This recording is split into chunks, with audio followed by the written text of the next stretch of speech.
así ya después les puede quedar toda la información. Como les contaba, después de esta clase, yo les voy a mandar la clase grabada y todo el material de lo que contiene el temario de lo visto, ¿sí? Si algo quedó afuera, bueno, también les voy a pasar algunos links para que podamos seguir viéndolo juntos. Así que bueno, sin más presentación, vamos a empezar a mirar de qué se trata un poco esta historia, que tiene mucho que ver con nosotros. Siempre que doy este seminario me pregunto, ¿no? ¿Cuál es la razón por la cual dan un seminario de historia del arte argentino? Y cuando uno empieza a mirar las imágenes, hay muchas preguntas que al día de hoy siguen siendo parte del quiénes somos, ¿no? Que es una pregunta tan peculiar y tan fuerte que se ha dado aparte en estas circunstancias que estamos nosotros habitando. Y lo cierto es que gran parte de quienes somos, hay parte que está forjada también por esas miradas que vienen de la otredad, ¿no? Ya sea de los pintores locales como de los pintores extranjeros.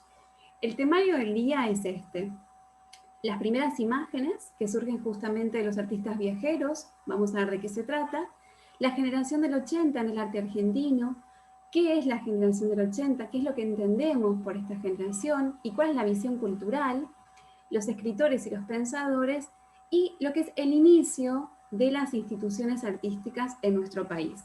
Como podrán ver, no estamos viendo la antesala de esto que se llama también arte argentino, que tiene que ver con las culturas precolombinas, ¿sí? Esa parte está fuera del temario. Nosotros iniciamos este recorrido en particular con la visión de los artistas europeos y luego con las miradas de los primeros artistas que ingresan como una suerte de modernidad tardía, ¿no? Así que les cuento esto también para que sepan que eso existe, pero que no está abordado en este sector, en esta sección que estamos tomando de la historia del arte argentino. Y para iniciar este recorrido, vamos a empezar, como les contaba, con las imágenes del otro. ¿Por qué digo las imágenes del otro? Porque las primeras imágenes que uno entabla con esta tierra tan querida por todos nosotros, tiene que ver justamente con la mirada del otro. Esas imágenes que venían de los viajeros europeos.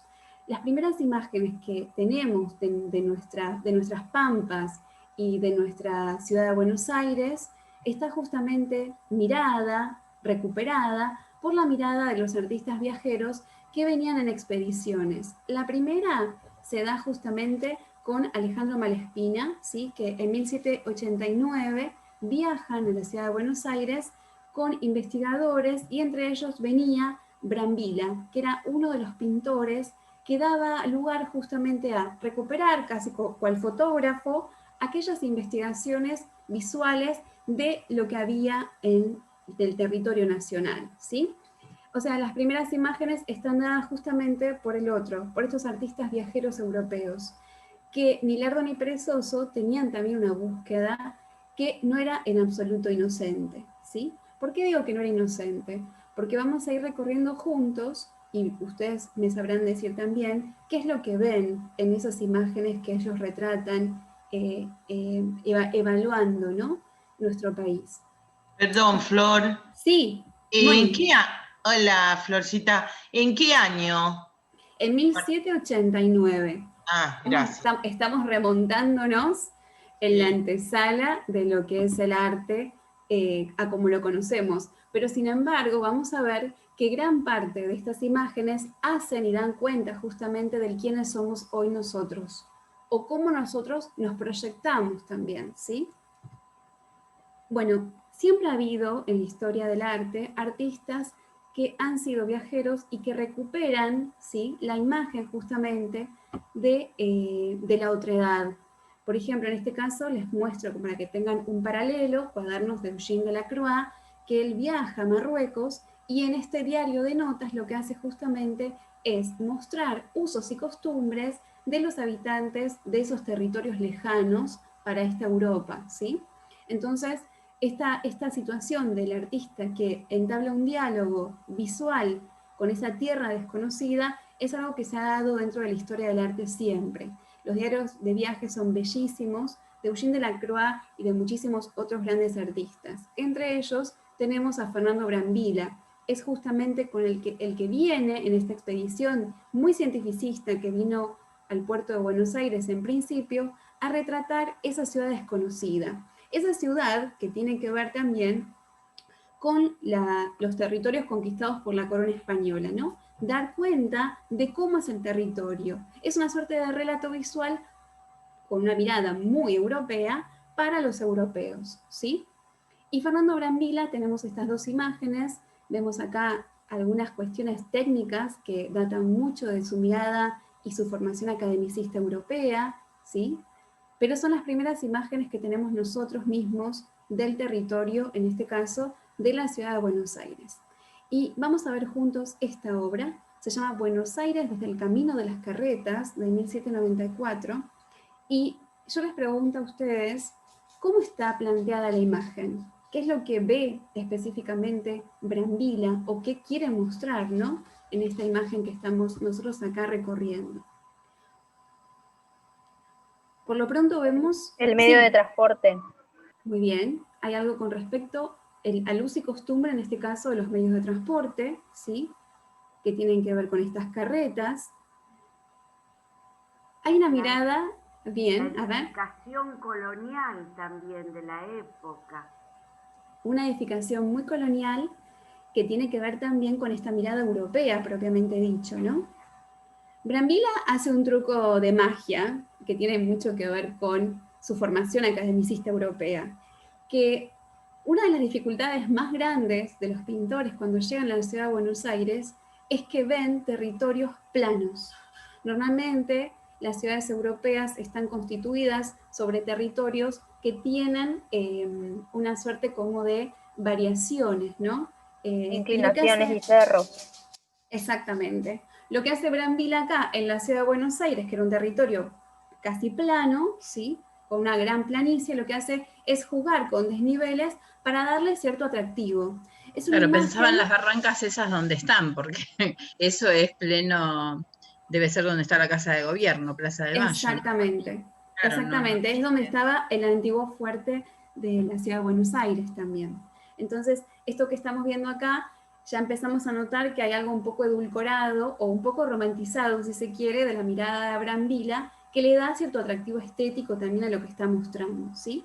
Y lo que muestra... Esas cúpulas, perdón, de atrás tampoco existirían, supongo. Las cúpulas sí existían porque estaba la Catedral de Buenos Aires, algunas cúpulas sí, no sé si tantas, también había, se ve desde acá, desde esta vista, una de las iglesias que está en San Telmo, ¿sí? Que es una iglesia colonial antiquísima. Ah, sí, sí, la que está cerca de la plaza.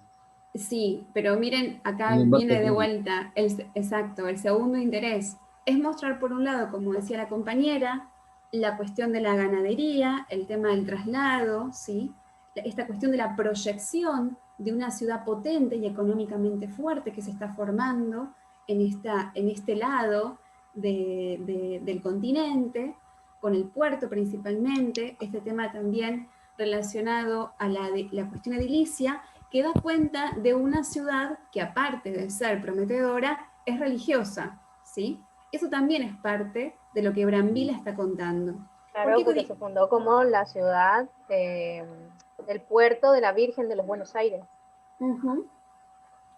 Bien, eso que dice Wilma, tiene también que ver con que las miradas, como les contaba, para nada son inocentes, y está dando cuenta de una cuestión que vamos a ir proyectándolo en torno justamente a estas primeras imágenes, que son en la dicotomía de civilización o barbarie, ¿sí?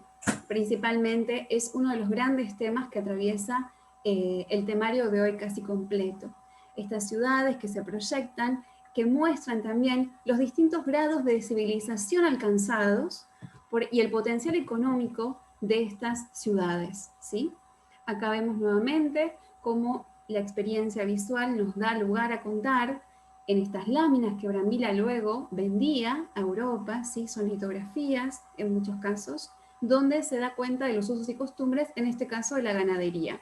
No goza de un potencial estético fuerte, uno ve algunos detalles en los caballos que dejan un poquito que desear, pero están bastante estilizados y dan lugar también a contar de qué se trata esto que estamos viendo, ¿no? Y cómo se vivía de este lado del río, de este lado del océano. Acá tenemos otra de Brambila, en las Pampas de Buenos Aires, vuelve a jugar con esta cuestión del territorio, que se empieza como a desnivelar. Lo cierto que una de las cosas más atractivas que tiene la Pampa es ese cielo invertido, como va a decir Atahualpa Yupanqui, ¿no? Esta cuestión justamente de este silencio atónito que se ve en la Pampa. Bueno, los artistas juegan en este caso un poco con derivaciones y direcciones para convertir al paisaje en algo un poco más interesante para ellos. Hola. Y para la mirada europea. Sí, bienvenido. Bienvenida. Otra de las imágenes es el fuerte, ¿sí? La proyección del río y del fuerte está muy presente en todas las primeras imágenes que tenemos del arte argentino. Miren esa bandera empoderada que se alza sobre el fuerte, esta cuestión también de la nacionalidad, hay algo de la luz, es una imagen, si se quiere, dentro de los estilos, una suerte de romanticismo, ¿no? Hay algo acá de proyección épica de estas circunstancias que Brambila va a ir mostrando. Además de que esa bandera que flamea ya marca una presencia de lo que era el estado político, civil o militar, si se quiere decir, de por donde estaba pasando Argentina. Exactamente. Bueno, todos esos datos que nos dan, nos hablan, ¿no?, de la circunstancia sociopolítica, son parte justamente de las búsquedas que los artistas están planificando, ¿no? En este sentido, volvemos a pensar en estos territorios conquistados y los potenciales económicos que el territorio tenía. Otro de los que alcanza y que se acerca acá es Emeric Essex Vidal, ¿sí? Es para mí uno de los más interesantes también. Él aparte era un marino que le gustaba y practicaba la técnica de la acuarela, entonces él mismo como marino es quien retrata el uso y costumbre. Ya no como los paisajes de Brambila, que son paisajes como vistos desde un lugar más a vuelo de pájaro, sino que se acercan directamente a las imágenes. Denme un segundo, que hay un sonido. Se acerca directamente a las imágenes que tienen que ver con los usos y costumbres de la gente, ¿sí? Hay como un pequeño acercamiento, ya no tan alejado de Brambila, en esta cuestión de la totalidad, sino de lo que hace la gente, en este caso, de la ciudad de Buenos Aires. Luego vamos a ver qué pasa en el interior y cuál es la mirada al respecto, ¿sí? Las publicaciones de Emeric Vidal tienen una peculiaridad, que eran que iban acompañadas aparte de pequeños escritos. Entonces, en este caso, acompaña esta imagen con el escrito que dice: las damas nunca van al mercado, los hombres a veces, esta es una tarea de sirvientes o de algún esclavo de confianza. Entonces lo que hace es tomar una imagen y aparte va dando el uso y costumbre de los habitantes de la zona, ¿sí? Y ahí tenemos también a los esclavos negros, ¿sí?, afrodescendientes. Una mirada antropológica, se podría decir. Totalmente. Antropológica y hay un posicionamiento también muy político, ¿no?, al respecto. De alguna forma, vamos a ir, estas son bastante simples, si se quiere, pero hay unas que son mucho más complejas, que también dan lugar un poco a una legitimidad que tiene que ver con el gaucho, que tiene que ver con la mirada sobre el aborigen, ¿sí?, con el mal llamado aborigen, que tiene que ver con los pueblos precolombinos, los pueblos originarios. Miradas alejadas ya del puerto de Buenos Aires, vamos a ver qué pasaba en la parte del campo. Emeric Essex Vidal tiene una frase que a mí me parece muy interesante, dice: tan lejos como el ojo puede alcanzar, se ve nada. Planicies, el paisaje es monótono como sin color. Se necesita al hombre para darle una dimensión a la pampa. O sea, él entiende y él comprende desde su mirada, repito, europea, ¿sí?, que es de hecho, en uno de los escritos también plantean, ¿no? Para los artistas es una gran decepción, luego de venir de Bolivia, de estar en Brasil, llegar a Argentina y llegar a Buenos Aires y luego a La Pampa, era muy complejo visualmente, porque era un paisaje aquietado, ¿no? Aparece como el silencio. Hay algo acá que me gusta mucho contraponerlo con esta frase de Atahualpa Yupanqui que dice: una vez, un paisano, no sé qué nombre tenía, respondió una cosa muy linda que quedó en el grupo de gente. El hombre definió su paisaje así: para mí la pampa es como un cielo al revés. Esa poética tan maravillosa que tiene Atahualpa, esta idea que el canto lo hace lindo, no porque él canta bien, sino porque lo hace lindo el paisaje, ¿no? Esta cuestión también tan orgánica y tan antropológica de la obra de Atahualpa Yupanqui, que tan relacionado está con la tierra. Emerek de Vidal plantea esto, ¿no? Para contar lo que pasa en el interior, es necesario el hombre para darle la dimensión, que no por esto le quita poesía, ¿no? Hay mucha poesía también en esta idea de que el hombre es también la dimensión del territorio. Entonces, registra en este caso un gaucho en su uso y costumbre, en el uso de las boleadoras y el ñandú, ¿sí? Repito, vuelve a suceder acá que vemos algunas cuestiones técnicas en cuanto al tema de la anatomía del caballo, pero no es la búsqueda en sí misma del sistema de dibujo, sino el relato, ¿no? Lo que está forjando Emerek de Vidal en este caso. Otra de las imágenes... ¿Se podría decir entonces que cumple una función de ilustración también? Son ilustrativas, totalmente. Las imágenes son ilustrativas. Es más, si uno se pone a pensar, se viene a la cabeza, por lo menos a mí, las imágenes de Villiquen. O sea, las imágenes de Villiquen tenían mucho de esto. Eran las imágenes que nos ilustraban. Por eso digo que estas escenas que estamos viendo, a pesar de ser de 1700, 1800, construyen nuestro imaginario. Hay un imaginario construido de nosotros mismos. Por eso creo que es clave para pensarnos de nuevo, por la mirada de estos europeos que habían venido, ¿no? Que dieron cuenta de quiénes somos también. Después, bueno, esto es interesante después ponerlo en tensión y ver realmente si lo que estábamos proyectando, o mismo repito, estas imágenes que aparecen en Villiquen son reales o no, o cuánto de verdad existía y cuánto podemos contar a través de eso. Esta es una imagen también, son litografías, él hace acuarelas que luego se pasan a la técnica litográfica, lo aclaro para que lo tengan en cuenta, que vienen acompañadas también con los escritos, con el tema de los oficios y los procederes, ¿no? Por ejemplo, acá vemos todo el detalle, en este caso, del hombre a caballo, con todo su artilugio correspondiente, ¿no? Y hasta va contando cómo se subían al caballo. Es una forma también de relato visual. Uno de los más interesantes, principalmente porque es muy humorístico y bastante crítico de la sociedad, es César Hipólito Bacle. Él es suizo, fue litógrafo. Siempre les voy a dejar un pequeño resumen del artista. Lo más interesante es que estuvo vinculado a los enemigos políticos de Juan Manuel de Rosas y a gobiernos extranjeros que se enfrentan a la Confederación Argentina. Muere al poco tiempo de salir de prisión, ¿sí? Él va a hacer un relato de esto, principalmente de la Gran Aldea, ¿sí? De lo que se llamó la Gran Aldea, que tiene que ver con la ciudad de Buenos Aires. Gran parte de la obra de Bacle la pueden encontrar en el Museo de la Ciudad de Buenos Aires, donde da cuenta de la moda de esta burguesía que tiene vistas o aspiraciones europeas, ¿no?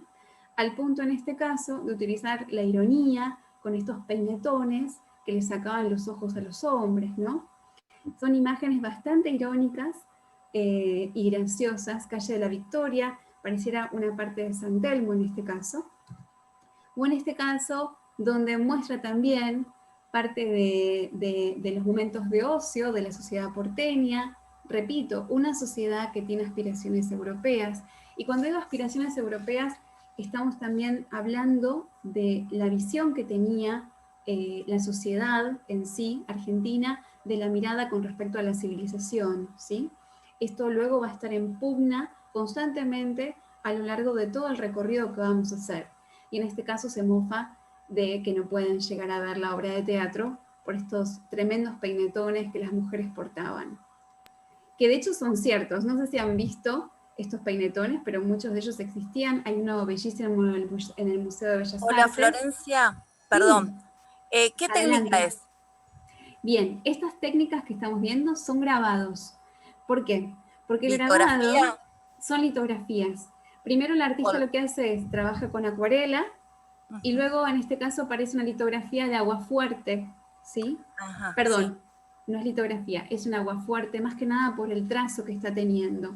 Litografías son más estas. Ahora, la pregunta es ¿por qué utilizaban esta técnica? Y la técnica esta es utilizada por la capacidad que tiene de la reproductibilidad. ¿Por qué?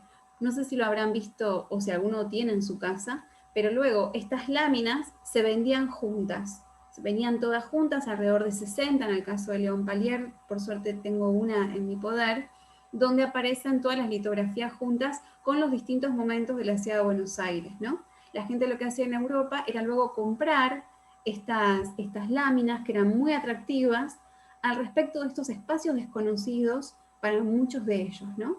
Que tenían, como repito, condición y una mirada para conocer más de estos pueblos y de su economía, sus usos y costumbres, ¿sí? Así que por esa razón se utiliza el grabado. ¿Y están coloreadas o con acuarela o directamente tienen varios colores en la impresión? Son varios colores en la impresión. Son varios colores en la impresión. Algunos que hemos visto anteriores, por ejemplo, eran acuarelas, era justamente previo antes del pasaje a lo que era la técnica de grabado. Así que sí, el grabado permite justamente generar con distintas tintas las distintas imprimaciones. Después les voy a pasar, si quieren, algo específico de la técnica, porque a veces es complejo de entender, pero imagínense como si fuera un sello, que consigue justamente una reproductibilidad. Bueno, acá se vuelve a mofar Everett de Vidal, perdón, Bacle, con esto, ¿no? Esta cuestión de tener que romper la estructura para que pase la dama antigua. O en este caso, los peinetones en el paseo, y estas mujeres que se van como volando. Auxilio, que el ventarrón se arrebata a mi señor. Me parece muy divertido y aparte muy irónico, ¿no? De la búsqueda también de la pertenencia, del querer pertenecer socialmente, ¿no? Otro de los grandes maestros por el cual tenemos imágenes muy interesantes, específicamente en cuanto al tema edilicio, es Carlos Enrique Pellegrini. Su hijo, Carlos Pellegrini, luego fue presidente de la Nación. Acá lo que estamos viendo son imágenes para mí exquisitas, principalmente porque dan cuenta del proceso arquitectónico. Lo que vemos abajo es el Matadero, luego tenemos acá lo que es la antigua Plaza de Mayo, y en este caso una procesión, donde se ve justamente una cuestión rica e interesante en el tema de la perspectiva y la visión de Buenos Aires. El Matadero, acá lo tenemos, es una acuarela en este caso, donde estamos viendo lo que tiene que ver principalmente con la producción. ¿Por qué digo con la producción? Porque Argentina se está perfilando para lo que vamos a conocer como un país productor y que distribuye materia prima a Europa, ¿sí? Durante muchísimos años Argentina ha estado lidiando en las distintas políticas en la cuestión de ser un país industrializado o ser un país de producción específicamente de bienes primarios, ¿no? Que luego van a ser procesados en Europa. Esta dicotomía viene, este proyecto de país, estos dos grandes proyectos de país, vienen en debate desde la antesala de la historia, ¿no? Podríamos decir, porque ya Manuel Belgrano en sus escritos plantea que no quiere, hay que dejar de venderle ganado a Europa y directamente hay que venderle la carne procesada y carteras y botas. Entonces, imagínense desde cuándo la situación de este modelo agroexportador está en debate, ¿no? Era muy reconocido Pellegrini por sus retratos. Tiene más de 600 retratos de la burguesía y se jactaba de hacerlo en muy pocas horas y de conseguir retratos exquisitos y muy cercanos a la realidad. Bueno, si se quiere, ¿no? Porque miran el detalle de la cintura de avispa de esta mujer y esta mirada tan... y esta piel tan europea, ¿no? Hay una cuestión ahí como si no hubiera existido en la ciudad de Buenos Aires el mestizaje, si se quiere. Pero bueno, son alegorías que relatan un poco nuestra mirada sobre nosotros mismos. El más para mí interesante, y es el que más cariño le tengo si se quiere, porque se enamora principalmente del paisaje nacional, es Palier. Joan León Palier es uno de los mágicos artistas que queda encantado con el gaucho, con su gente, con los pueblos originarios. Él va a ver justamente lo que nadie vio y que da cuenta luego en la filmografía de Leonardo Fabio mucho de esta entrega, ¿no? Este amor justamente por el hombre de las pampas.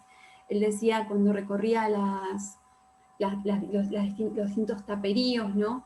Que era bellísimo encontrar que adentro de cada una de estas chozas, de estos palenques, se encontraba una familia buscando salir adelante, ¿no?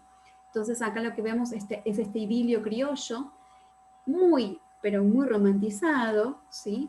En esta tapera, donde está la china, donde está el hombre engalanado. Repito, cuando uno ve esta imagen, primero vemos el idilio criollo y luego está esta cuestión propia del detalle, ¿no? Lo que hace acá León Palier es contar cómo vestía la china, cómo se vestía, en este caso, el gaucho como una suerte de atavío ceremonial, ¿no? Porque está muy bien vestido, no está vestido, diríamos, para presentar dentro del imaginario y presentarse a la familia de la mujer. Está el perrito, que siempre en el arte tiene que ver con la fidelidad. Es una mirada también muy europea, ¿sí? De cómo está construida la imagen. ¿Qué otros elementos ustedes pueden ver que son propios de este imaginario simbólico, ¿no? De la pampa y de la historia del arte? El caballo allá al fondo. El caballo, el perro, está también este tema de las gallinas. La gallina arriba del techo, o Bien. no sé si será gallina o pájaro. Bien, Las telas, lo de arriba, el detalle de los me quedo con lo de arriba del techo porque me parece clave. Lo que vemos arriba del techo en realidad es un nido de palomas anidando, ¿no? Esta imagen simbólica representa justamente el futuro de esa pareja que prontamente va a anidar junta. O sea, lo rico acá es, por un lado, cómo va desarrollando Joan León Palier un recorrido casi filmográfico, ¿no? Por esta pampa, por los elementos costumbristas, y aparte este relato tan tradicional y simbólico que deviene, obviamente, de su academicismo europeo, ¿no? Repito, tanto esta cuestión de las palomas que tienen que ver con la paz, que tienen que ver con la serenidad, que están haciendo nido, hay futuro por venir en todo esto, el perro que tiene que ver con la fidelidad, y esa posición de la china, que es una posición casi de película, ¿no? Si uno ve la escena, no sé a ustedes qué les parece, pero pareciera Andrea del Boca y Corrado en una suerte de tensión amorosa, ¿no? O sea, lo cierto es que gran parte de... hay una frase muy hermosa que dice, el amor también se construye, ¿no? El amor, las formas de amar también se construyen, las formas de sentir se construyen. Bueno, esta imagen que estamos viendo, que parece muy sencilla, es compleja porque construye también desde la emoción, está la guitarra, una parte de nuestra historia. Bueno, estas escenas que ustedes pueden ver acá, no sé si les gusta el cine, pero Leonardo Fabio, Segundo Sombra, la imagen del Martín Fierro, por supuesto, es también toda obra de León Palier. Miran aparte la china en este caso, acostada en ese camastro, como si fuera una suerte de diosa griega, ¿no? Hay una cuestión acá ficcionada del relato, muy amorosa también la mirada de Palier sobre los habitantes de La Pampa. Esto que están viendo colgado acá es la cuna que se usaba. Les dejo acá el gaucho Juan Moreira, unas escenas de Leonardo Fabio, que realmente se construye a partir de este bellísimo imaginario que se va dando justamente del habitante de las Pampas, ¿sí? La filmografía de Leonardo Fabio es fantástica y gran parte de las escenas parecen sacadas literalmente de estos grabados que les estuve mostrando de León Pallier. Y acá tenemos más imágenes también de León Pallier. Esta es la cuna, ¿sí? La antigua cuna, no sé si sabían, pero se colgaba así de la tapera al bebé, principalmente para cuidarlo de las alimañas, ¿no? Vemos una imagen de una maternidad muy interesante, muy construida, ¿sí? A través de los ojos de este artista. Y lo que vemos acá a la derecha, Way of a Gaucho, ¿sí? Es una cosa muy peculiar, que es una empresa hollywoodense que hizo toda una película en las tierras pampeanas. Miren ese gaucho al estilo Lo que el viento se llevó, ¿sí? El camino del gaucho, y va dando también un lugar a los usos y costumbres. Es muy bizarra porque hablan en un inglés, puro inglés, y aparte las traducciones y demás. Estados Unidos ve al gaucho. Sí. ¿Te podría pedir que me repitas la anterior a esta? Por supuesto. El gaucho Juan Moreira. Les cuento aparte, igualmente, que esta clase después les queda grabada, así que si se pierden algo, no se preocupen que se las mando completa. Los estadounidenses, si ustedes quieren, después les mando también una cosa de Disney, ¿sí? Donde uno de los personajes de Disney viaja a las Pampas argentinas y hacen como una suerte de cruce entre el gaucho y el cowboy, ¿sí? Ellos relacionan justamente el gaucho al cowboy, que en algunas líneas realmente se diferencian mucho. Y esta escena que vemos acá también tiene que ver con algo que vamos a ver esta clase, que tiene que ver con el Malón, ¿no? La invasión de los indios. Esta escena justamente de hombres y mujeres a caballo, y lo que vamos a ver acá es una de las cautivas, ¿sí? Que es una de las imágenes propias de la mirada también de la generación del 80. ¿Qué mirada tenían al respecto de la invasión, ¿no? De los mal llamados indios? Por ejemplo, Rugendas, que es un maravilloso pintor, ¿sí? de esta época, que tiene imágenes como estas, muy romantizadas de las Pampas. Este es un soldado de Montevideo, ¿sí? Miren, aparte pareciera una suerte de personaje, no sé si conocen de arte europeo, pero muy Friedrich, ¿sí? Hay un romanticismo ligado también de la misma época de Turner, ¿sí? Esta cuestión del hombre y el paisaje, el hombre y esta cuestión romántica de la soledad, de un encuentro consigo mismo desde el paisaje, ¿no? Esa mirada se ve en estas pinturas que estamos viendo acá de Rugendas. Y él hace varios raptos, o sea, presenta en varias de sus obras un tema que es clásico para la historia del arte, que tiene que ver con el rapto, ¿sí? Con el rapto o con la cautiva, propiamente dicho. Rugendas lee el texto de Esteban Echeverría, La cautiva, queda realmente muy afectado y hace varios trabajos representando ese momento donde el indio se lleva a la mujer blanca, ¿sí? Captura a la mujer blanca. El rapto, como les contaba, es una suerte de temática recurrente dentro de la historia del arte. Les dejo algunos ejemplos para tener idea, para el que no conoce, por supuesto. Está el rapto de Perséfone, el rapto de las Sabinas y el rapto de Europa, entre otros, ¿no? Dentro de las imágenes. El rapto siempre ha sido leído por la historia del arte como una circunstancia principalmente erótica, ¿sí? Está asociado al erotismo propiamente dicho.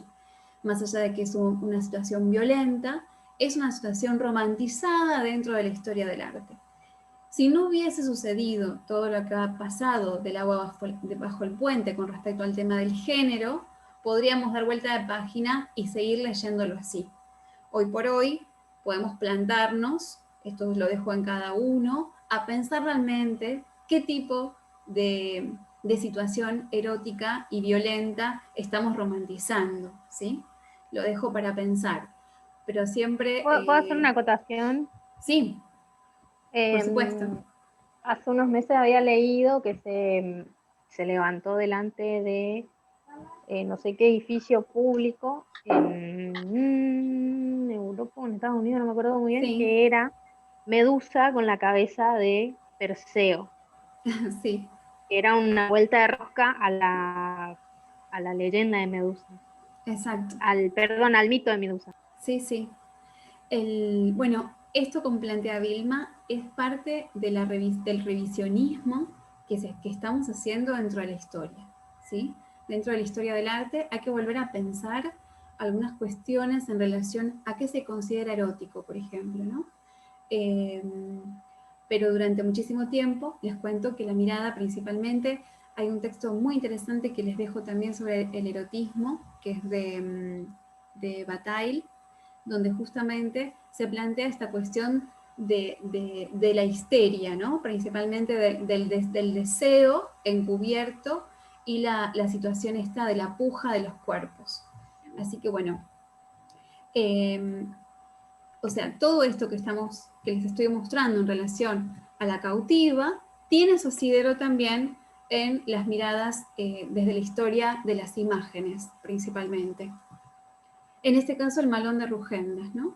Donde justamente vuelve a ser este malón, que es la antesala del regreso del malón de Ángel de la Valle, una de las pinturas más importantes que tenemos en el acervo cultural de las pinturas argentinas. Está pintado por este artista y da cuenta justamente de esta puja entre la civilización y lo barbárico. Bueno, y acá ya llegamos a algo que tiene que ver con la civilización y la barbarie, y la cuestión justamente de la conquista a los territorios mal llamados desierto, ¿sí? ¿Y por qué son importantes? Porque lo verdadero en cuanto al tema de la imagen, como decíamos que no eran inocentes, es que construyen un imaginario del otro. Entonces, las imágenes estas han dado una suerte de legitimidad a lo que luego aconteció con respecto a los pueblos originarios, ¿no? Esta idea justamente es parte del proceso gestionado por Julio Argentino Roca. Seguramente muchos de ustedes conocen la historia del arte argentino, tal vez seguramente mucho más que yo en algunos casos. Él asume la presidencia con un lema que se llama Paz y Administración u Orden y Progreso, ¿sí? Es una sociedad que da cuenta y busca justamente dar lugar a la Argentina dentro del marco de la modernidad. Hay una búsqueda de llevar a la Argentina a el canon de lo moderno, una modernidad que traza una ligación directa con lo que es la ciencia, ¿no? Esta cuestión de la modernidad cientificista. Hay un lugar acá donde el hombre tiende a ser mejores, ¿no? Hay una cuestión acá de evolucionismo, si se quiere, en esta mirada. Bueno, la generación Claro, porque estamos llegando tardíamente a lo que fue el siglo de las luces en Europa. Exacto. Lo que sucede es que el siglo de las luces luego, con el tiempo, a los pocos años, impacta contra la Primera Guerra Mundial.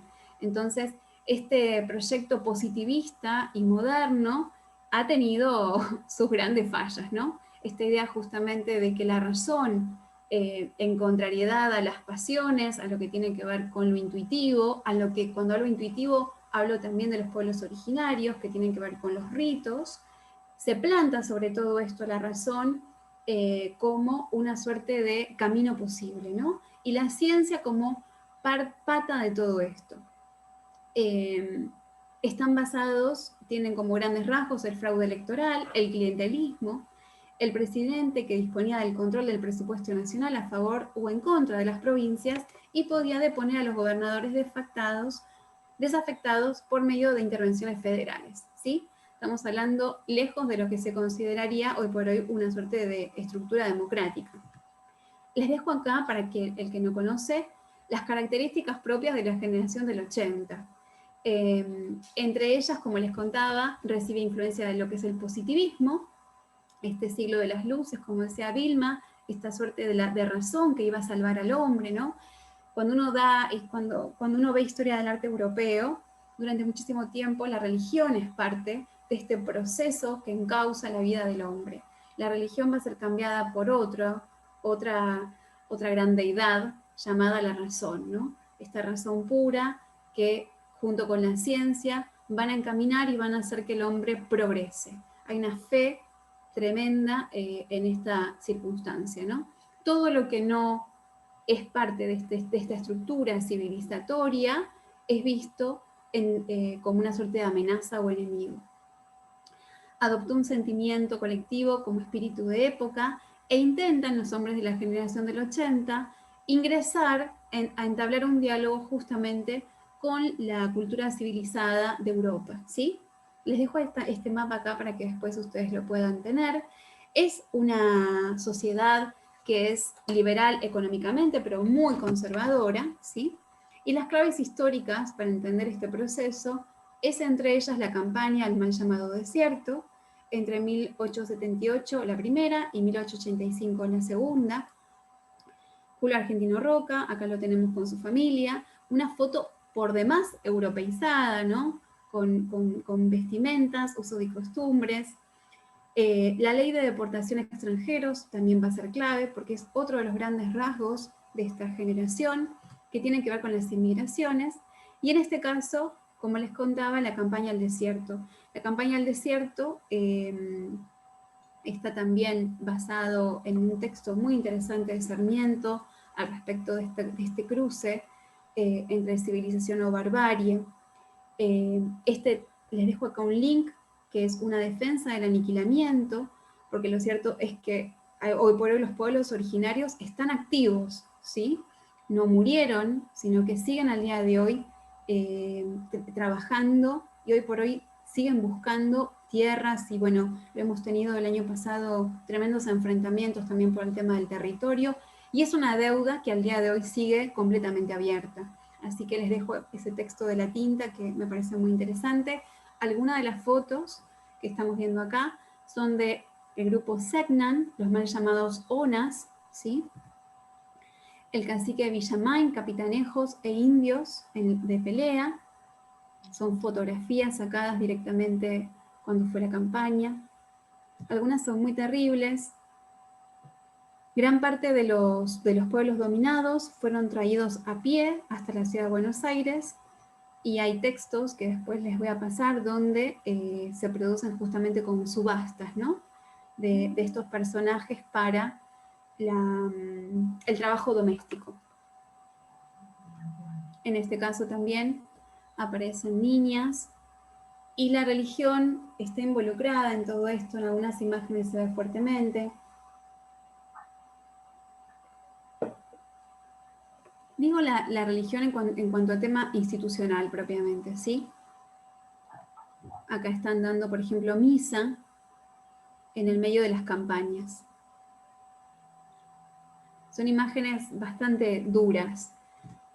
La conquista del desierto, obra de Roca, pero llevada adelante bajo el gobierno de su antecesor, Avellaneda, había permitido incorporar el oeste de la región pampeana y el norte de la Patagonia al territorio controlado por el Estado. Restaba incorporar el resto de la Patagonia y la región chaqueña, lo que fue el principal objetivo del gobierno de Roca. Y esta es la conquista del desierto dentro de los símbolos que utilizamos o utilizábamos normalmente, ¿no? Esta cuestión que tanto tiene que ver con las imágenes que forjan historia y que hay que seguir como pensándolas. Durante mucho tiempo en el billete de 100 tuvimos justamente esta imagen de la campaña al desierto, ¿sí? De hecho, hay una imagen del Villiquen también, que no la puse para después se las paso, donde también aparece la generación del 80 con esta suerte de personajes a caballo, que es esta misma fotografía, donde dan cuenta de la independencia y hablan justamente de lo que es ser un pueblo libre. Entonces, bueno, hay bastantes tensiones al respecto de las imágenes. Como en este caso, que al día de hoy muchos de los pueblos indígenas piden que les devuelvan los restos de sus familiares, ¿no? En el Museo de la Plata, como estamos viendo acá, están exhibidos los esqueletos en esta búsqueda también cientificista y positivista y naturalista, ¿no?, de la mirada del otro, cómo eran los esqueletos de estos pueblos originarios, de la gente de estos pueblos originarios. Al día de hoy siguen siendo motivo de cuestiones legales, ¿no? Ellos piden que les devuelvan los cuerpos de los restos de sus muertos. Otra clave histórica fundamental para terminar de pensar la generación son las inmigraciones a finales del siglo XIX, ¿sí?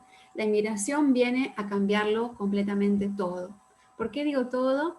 Es una aberración como tantas otras, dice Soy Mechita. Sí, así es. Y Alejandra decía que el rapto también aparece en Martín Fierro, que es muy cierto, ¿no? Es muy recurrente la escena. Esta clave histórica relacionada a las inmigraciones es fundamental porque es una pregunta abierta, la llegada del otro, para pensar lo propio, ¿sí? Esto que estoy planteando lo vamos a ir disolviendo juntos, las dudas que tengan. Esta es una fiesta de la colectividad en Villa Guillermina, en la sociedad alta, por lo que estamos viendo acá en la fotografía. Una parte más como del pueblo, son fotografías de época de esos pueblos, inmigrantes, ¿no? Emigrados, escapando de la Primera Guerra Mundial. Y acá están con los bolsones de comida, había panes. Estas imágenes que estamos viendo son de principios del siglo XIX. Ahí me preguntan de qué fecha exactamente, esa no lo tengo las fechas. Al menos encontré las imágenes. Pero en el archivo, ¿saben dónde puede haber imagen con fecha? En el archivo de inmigrantes. No sé si han podido visitar el museo de inmigrantes, que es muy interesante, y a mí al menos me arrebató el alma cuando fui, no sé si han podido visitarlo, pero el Museo de los Inmigrantes en la Ciudad de Buenos Aires tiene muchísimo acervo de material. De hecho, uno ahí también puede encontrar algunos apellidos de familiares, ¿no? Es muy rico en historia y en imágenes. Bueno, las imágenes acá de los inmigrantes, que fue una oleada que llegó muchísimos, ¿no?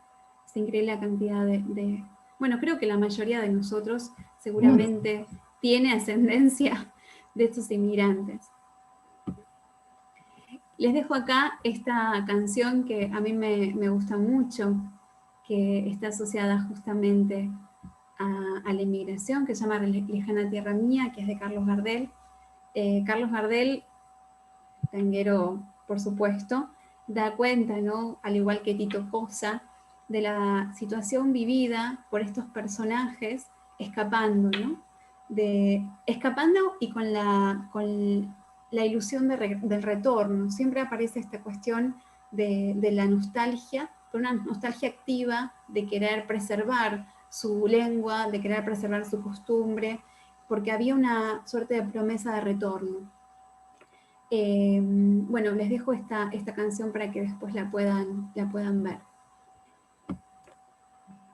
Y otra de las claves históricas es, junto con la llegada de los inmigrantes, la llegada de los pensamientos políticos, entre ellos el anarquismo y los socialismos, ¿no? Lo cierto es que en Europa, en este sentido, tenía una suerte de proceso estructural muy fuerte al respecto de los pensamientos políticos. Alguna vez se hará justicia a los anarquistas y a sus métodos. Nosotros no tenemos a nadie quien nos financie nuestras actividades, como la policía es financiada por el Estado. La Iglesia tiene sus fondos propios, o el comunismo tiene su potencia extranjera detrás. Por eso, para hacer una revolución tenemos que tomar los medios saliendo a la calle a dar la cara, ¿no? Entre los más importantes pensadores ácratas que llegaron a Buenos Aires está la imagen de Miguel Ángel Rosigna y Severino Di Giovanni, ¿no?, condenado por el dictador salteño Uriburu en el año 31. Me gusta mucho, ayer fue fusilado, quiso sonreír ante la muerte, ¿no? Esta idea justamente del mártir que aparece con las imágenes de los anarquistas. tenían en la ciudad de Salta, en este caso, un diario en el cual promulgan sus ideas, que van a ser un gran asidero para el pensamiento político de los argentinos, que llamaba La Verdad, ¿sí? Donde promulgaban justamente los derechos de los trabajadores, la cuestión también del semblante obrero, de entender que el obrero es parte fundamental y fundacional también de esta Argentina que está naciente. Acá les dejo, para el que le interese, la historia justamente de cómo surge el anarquismo, ¿no? Y esta corriente de los trabajadores de izquierda. Para el que esté interesado, me escribe y tengo mucho material al respecto de esto, ¿no?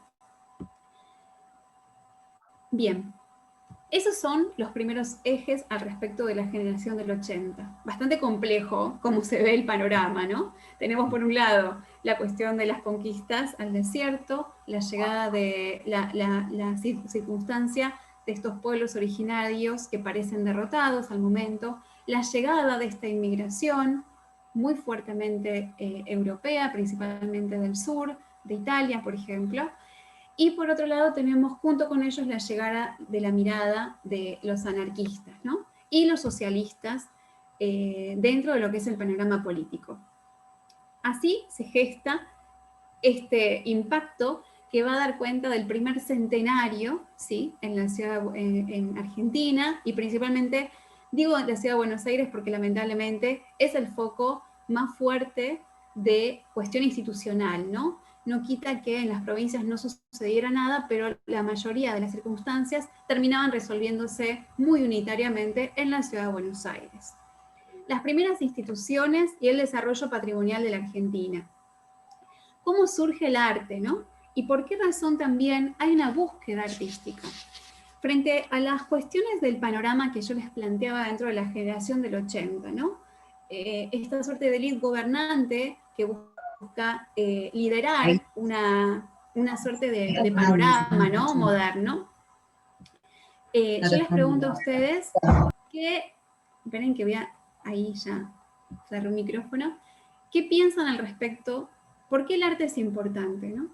¿Por qué razón lo primero que plantea la generación del 80 es la necesidad de gestionar una mirada artística? ¿Cuál es su opinión al respecto, por ejemplo? ¿Por qué el arte es importante para un país? Es una pregunta que yo hago mucho también cuando uno va a visitar un museo, ¿no? ¿Por qué razón viajamos a Europa, viajamos a Uruguay, viajamos a cualquier lugar y queremos conocer los museos? ¿Cuál es la importancia que tiene el museo en sí? El arte es la expresión del ser humano, o sea, y en este caso refleja mucho lo que es la sociedad o el sentir social, ¿no? Pero en esa época los artistas iban a formarse en Europa, todos, la mayoría, o sea, la mirada era netamente europea de la mayoría de los artistas. Muy bien, así es, coincido perfectamente con vos, Graciela, así es. Yo creo que el arte es lo único eterno que creó el hombre, y hacer arte desde una mirada europea o desde un tinte europeo, no, creo que no era lo mismo para trazar o marcar una historia o para decir, hola, estoy acá presente, soy una nación que estoy surgiendo. Creo que no era lo mismo que lo que se cuente desde la boca o desde los ojos o desde la mano de alguien ajeno a que se cuente desde alguien, no sé cómo decirlo, ya crecido en esta tierra, región. En esta región. Sí, eso que contás lo vamos a poner también un poco en tensión. Como ambas dicen, hay una cuestión fundacional. Como hemos visto desde las primeras imágenes de este encuentro, la imagen relata, la imagen crea una historia. Entonces, frente al europeo, que tan arraigado venía con una cultura muy potente, lo cierto es que las culturas europeas tienen una cultura dentro de lo que es los estados, ¿no? De muchos años. Hay una cuestión acá muy enraizada, ha pasado mucho. Nuestra conexión hoy por hoy, lamentablemente, con los pueblos originarios está muy diluida. Nos cuesta reconocernos en algunas prácticas. Entonces, Pensemos que nuestra nación tiene 200 años, ¿no? Hemos cumplido 200 años. No con eso estoy quitando del mapa lo de los pueblos originarios, pero hoy por hoy la sociedad argentina le cuesta enlazarse relacionarse con estas imágenes más antiguas. Claro. Europa y los europeos venían con un acervo cultural muy fuerte y de un enraizamiento de memoria muy poderoso, no solamente dado por la imagen, sino también por la literatura. Entonces, la sociedad argentina del año 80, de la generación del 80, plantea fuertemente la necesidad de construir un relato que dé cuenta de quiénes somos, frente al otro, ¿sí? Es un relato que va a estar articulado por una cuestión de oposición con la otredad, con aquello otro que ingresa, ¿sí? Entonces, claramente entienden que una forma de entablar un diálogo con la historia propia es construir, no solamente desde la literatura, sino también desde la imagen, ¿sí? Desde lo simbólico. Somos seres que construimos y nos construimos a partir de los símbolos, ¿no es cierto? Claro, además de que tenemos otras tantas herencias ya de este continente también. Totalmente. Totalmente, más allá de las herencias que propiamente nos corresponden, hay una cuestión construida, ¿no? Como bien decía Graciela, el arte es una suerte de expresión histórica. Y los museos del mundo, y los museos de la Argentina también, enlazan una suerte de memorial. Siempre uno piensa en la palabra museo y le viene la circunstancia del pensamiento al respecto de las musas inspiradoras. Más allá de las musas inspiradoras, las musas también son las protectoras de la memoria. Entonces, hay algo al respecto de la memoria que es parte del museo. Bien, otro tema. Se muestra... Sí, adelante. Una preguntita. Sí. No, esta cuestión de sobre la generación del 80 y la necesidad, digamos, política de hacer o construir un relato, una narrativa propia. La pregunta que se me ocurre es si es, obviamente, en principio sí, a partir de todo lo que viene de Europa, si lo hacía solamente a partir de esos contenidos o intentó incorporarle algo diferente al europeo, algo que tuviera que ver con alguna identidad más rioplatense o simplemente... Bueno, sí, entiendo dónde vas. Entiendo dónde vas y estás como metiendo el dedo en la llaga. De hecho, Alejandra Leyes ahí dice, una búsqueda de arte nacional, porque ahí viene la pregunta, ¿no? Si la mayoría de nuestros artistas van a viajar a Europa para poder ingresar a una suerte de conocimiento técnico, la pregunta es sobre el arte nacional, ¿no? Estamos tras la búsqueda de un arte que nos represente o que represente lo que nosotros queremos proyectar. Lo vamos a dejar como parte de pregunta, al menos. Claro, claro, porque no hay que olvidar que con esto de las inmigraciones, de los inmigrantes, vienen también arquitectos, albañiles y demás, que nos han dejado una herencia arquitectónica que se puede ver en los antiguos edificios que están hasta hoy en día, ya sea en la ciudad de Buenos Aires, en la región de La Pampa, o hasta incluso hasta Córdoba, creo que hay un edificio bastante antiguo. Vemos que traen herencia europea en ese sentido. Es una carga que se tiene acá. La cuestión ahí, que es compleja, es ver qué es realmente lo nacional dentro de esta mirada academicista, ¿no? Por lo pronto les cuento que la colección más importante, que es la que funda el Museo del Arte de la Provincia, es una colección de Juan Benito Sosa, y son artistas, él compra arte europeo, ¿no? O sea, él trae a la Argentina arte europeo. De hecho, el representante, justamente vamos a ver con Schiaffino, también es mandado a Europa a que traiga arte, que vaya a comprar arte y lo traiga a la Argentina. Así que vamos a ver un poco cómo es el proceso hasta encontrar este arte nacional, ¿sí? Que nos representa completamente. Uno de los grandes pensadores en torno a este asunto, fundamental, complejo y enreverado, es Domingo Faustino Sarmiento. Dice, porque ¿Por qué estamos en América condenados, dice él, a la privación absoluta del bello artístico, que en sus primeros ensayos muestra el límite que separa el salvaje del hombre civilizado? Ahora más que nunca lamentamos la ignorancia en que nos criamos los americanos respecto a las bellas artes. Ese es el planteo que él tiene, ¿no? Y por otro lado, como para salvarlo de la hoguera, les cuento que el impulso dado justamente a la educación bajo el ministerio de Nicolás Avellaneda fue notable, mediante la Ley de Subvenciones en 1871, que asignaba a la educación pública la herencia sin sucesión directa y 1/8 de las ventas de tierras públicas. Garantizó los fondos para la creación de nuevas escuelas y la compra de materiales y libros.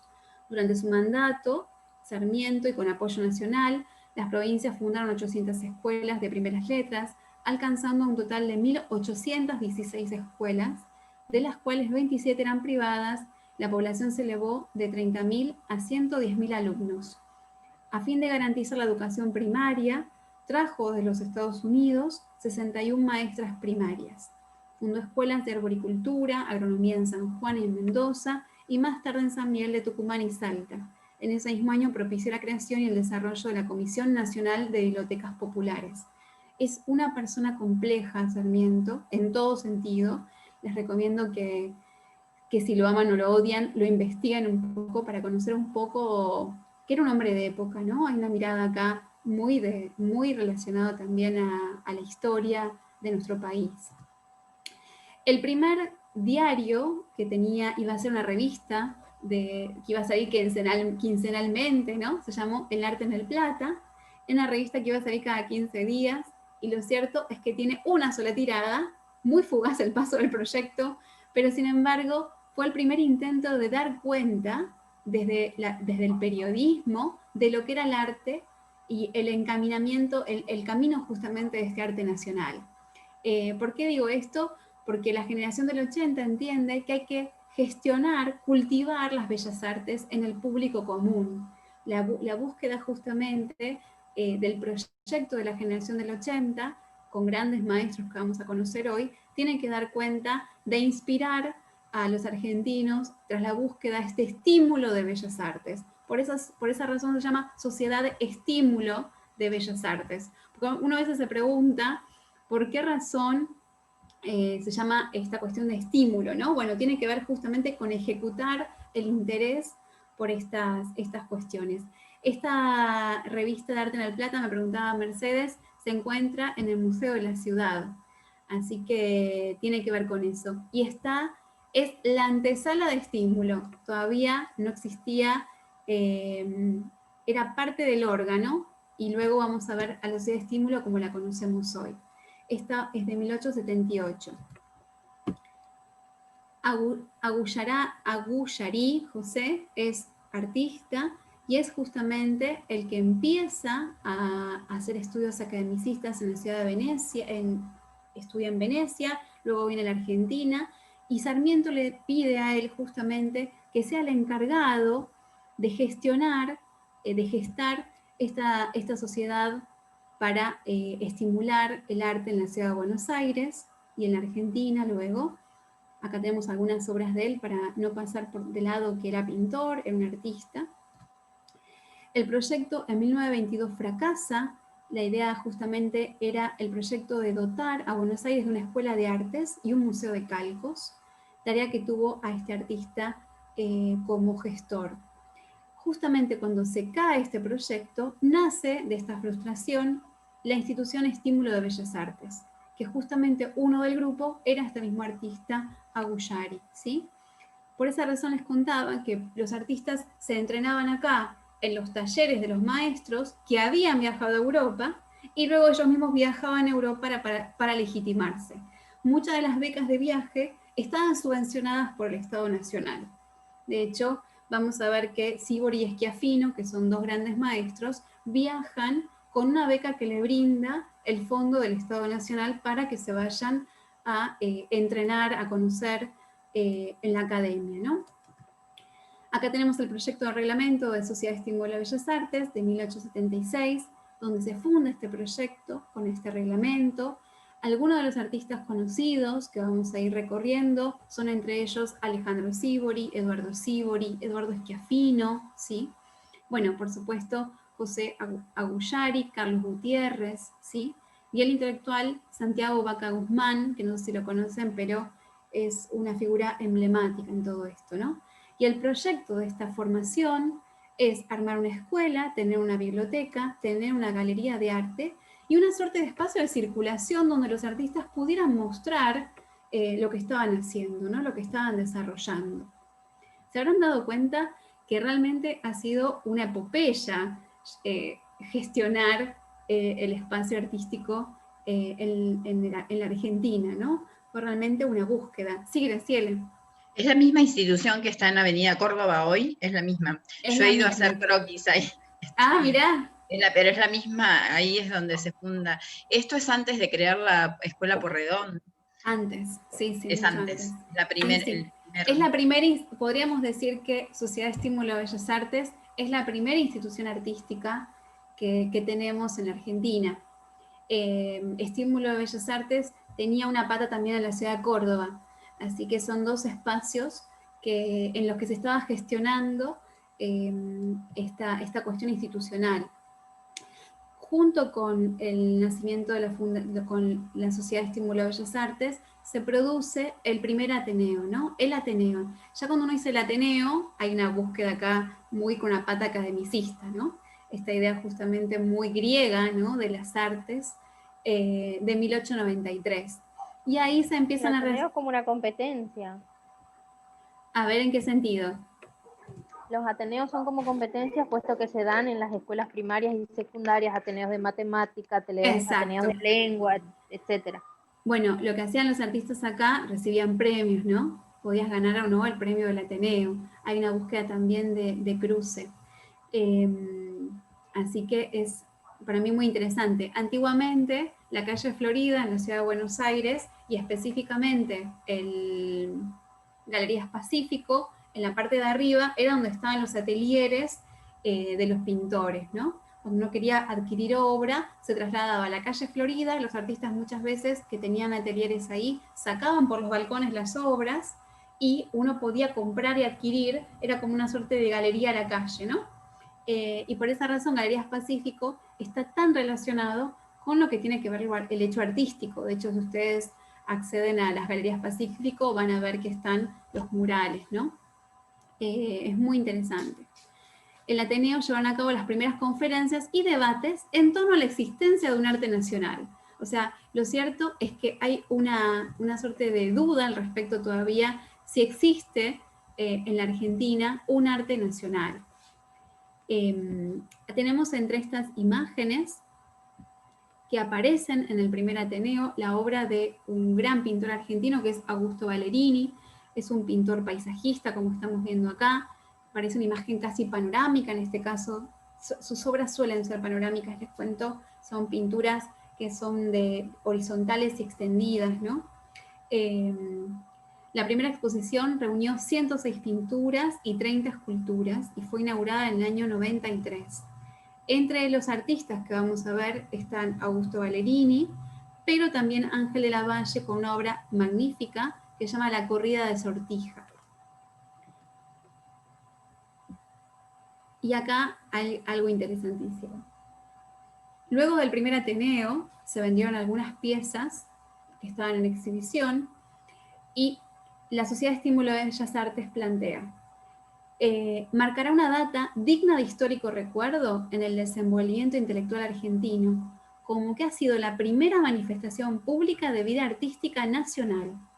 Sabemos que algunas obras han sido vendidas. Hemos averiguado los nombres de los compradores y constatado con la sorpresa consiguiente que entre ellos, escuchen esto, no figura el de ninguno de nuestros coleccionistas. Estos y el gobierno han dejado pasar esta primera manifestación oficial de vida artística nacional sin una sola demostración de interés efectivo, como que ni los unos ni el otro se han dado cuenta de lo que importa la fundación que nos ocupa. Lo que hicieron fue un relevamiento de quienes adquirieron piezas y todos los coleccionistas, todos los que compraron, eran gente extranjera. en Argentina no había un interés genuino por el arte aún, ¿sí? Augusto Ballerini es un artista muy importante. Esta obra es conocidísima porque aparece en Villiquen. Creo que Villiquen ya no existe, pero era una de las grandes figuritas, ¿no?, que aparecía muy romantizada de la epopeya del Paso de los Ángeles, altamente defenestrado luego por la historia, ¿no? Cuando uno escucha a historiadores argentinos, hay una suerte como de romantización, ¿no?, épica de lo que fue el cruce de los Andes.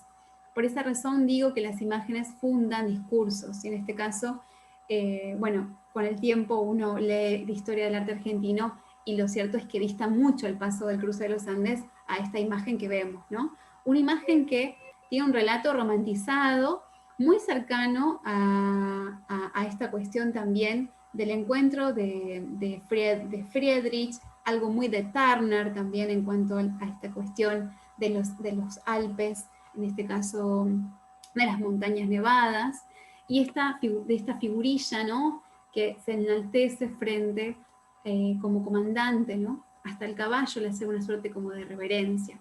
Bueno, toda esa estructura es parte de la historia que nos construye. Ballerini, el artista indio, ¿sí?, también es una obra muy importante, titulada El artista indio, la iglesia de la Merced en Corrientes. Cuenta también la idea justamente del artista, que parece como una suerte como de construcción de un Miguel Ángel, ¿no?, que está haciendo, y los usos y la costumbre también de tener sirvientes dentro de los espacios eclesiásticos. El boceto de la última voluntad del payador, también de Ballerini, para que conozcan un poquito más de este pintor. Otra de las imágenes, como les contaba, del paisaje, en este sentido tiene algo de artista viajero, ¿no?, de dar cuenta todavía de las imágenes, de recuperar el paisaje de la Argentina. Y el fundamental acá es Ángel de Lavalle. Digo fundamental porque es parte, para mí es uno de los pintores más importantes que tiene Argentina, y funda un mundo, ¿no?, completo y complejo. Acá tenemos esta imagen, miren aparte ese retrato, autorretrato, como está planteado. Un autorretrato muy peculiar porque hasta nos mira desde arriba, ¿no? No es un retrato que está hecho como una suerte de estructura a 90 grados, sino que nos está mirando como un poquito más desde arriba, con esa mirada tan sesuda, con ese ceño fruncido. Ángel de Lavalle es uno de los artistas que viaja a Europa, junto con Sivori y Schiaffino, pertenece a la generación del 80 y es uno de los grandes maestros. La corrida de Sortija es la obra que presenta en el Ateneo. Él presenta esta pieza en el Ateneo y realmente se lleva todos los aplausos, ¿no? Miren qué bellísimo trabajo, es un óleo lo que estamos viendo, de una suerte de costumbre que tiene que ver con un juego, con la sortija, las banderas argentinas. Es muy interesante la toma que él hace, y esta estructuración también de luces y sombras y de esfumados en la lejanía, ¿no? Es muy interesante y muy rico cómo está planteada la escena. El juego del pato de 1800 es otra de las escenas, de las imágenes de este artista, que vuelve a dar cuenta nuevamente, en la búsqueda de esa cuestión nacionalista, los usos y las costumbres de la gente del pueblo adentro, ¿no?, en este caso del interior de la Argentina y el interior de la ciudad de Buenos Aires. De Lavalle, acá ya destaca justamente esta actitud propia del pintor. Miren qué interesante la destreza, ¿no?, para gestionar este movimiento. Hay algo de que a medida que pasa el tiempo Ángel de Lavalle se va como superando, parecen casi una suerte de fotogramas en movimiento, no son imágenes aquietadas, hay algo ahí de lo vigoroso, ¿no? Mismo acá, esa tensión que vemos en este juego, él hace una suerte de proyección de cómo es ese gaucho, ¿sí? No es solamente contar el juego del pato, sino también la destreza de esta cultura. Bueno, y acá llegamos a la obra más importante, que se llama La Vuelta del Malón.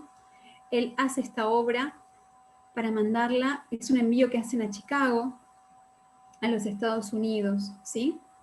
Seguramente muchos de ustedes la conocen y seguramente han tenido la posibilidad de verla, el que está en Argentina, sí, han pasado por Buenos Aires, en el Museo Nacional. Es una obra muy grande, tiene dimensiones justamente de salón. Es celebrada, y acá sí, como la primera obra genuinamente nacional. Acá entra un poco la pregunta de Luis, ¿no? Si los artistas iban a terminar pintando europeamente imágenes nacionales. Vamos a ir viendo si están así o no. Lo cierto es que el regreso del Malón o la vuelta del Malón tiene todos los condimentos para hacer una obra que pivotea para mí entre la mirada europea y la mirada propiamente de la historia nacional. ¿Qué elementos ustedes pueden encontrar en la escena que les llame la atención o que tengan que ver justamente con este proceso que hemos transitado de la generación del 80, ¿no? ¿Qué representa o qué trabaja específicamente esta obra? ¿Qué entre líneas podemos encontrar? A mí personalmente me genera como que es una alegoría y como que es muy apoteósica. ¿Se puede decir? No me sale la palabra. Sí, como una apoteosis. Muy bien, así es. ¿Alguien más quiere decir algo? Bueno, yo la última vez que fui al Museo de Bellas Artes me quedé un rato largo mirando esta obra porque me impresiona, me fascina. Los detalles del barro, de la tierra y de los aborígenes que llevan crucifijos, hay un simbolismo de cómo se llevan lo que los quiso conquistar, ¿no? Son detalles que hay que verlo, quizás no sé si se llega a ver ahí que llevan crucifijo y cosas como robadas de la iglesia también. Aparte de la mujer blanca, ¿no? Como que tienen objetos de los blancos y que los llevan, es impresionante, la verdad que hay mucho para ver y analizar en esta obra. Sí, es una obra que aparte... Sí, adelante. Bueno, un aspecto sería la fuerza, la potencia que transmite a través del aborigen o del indio, y ahí otra vez surge la pregunta, ¿no?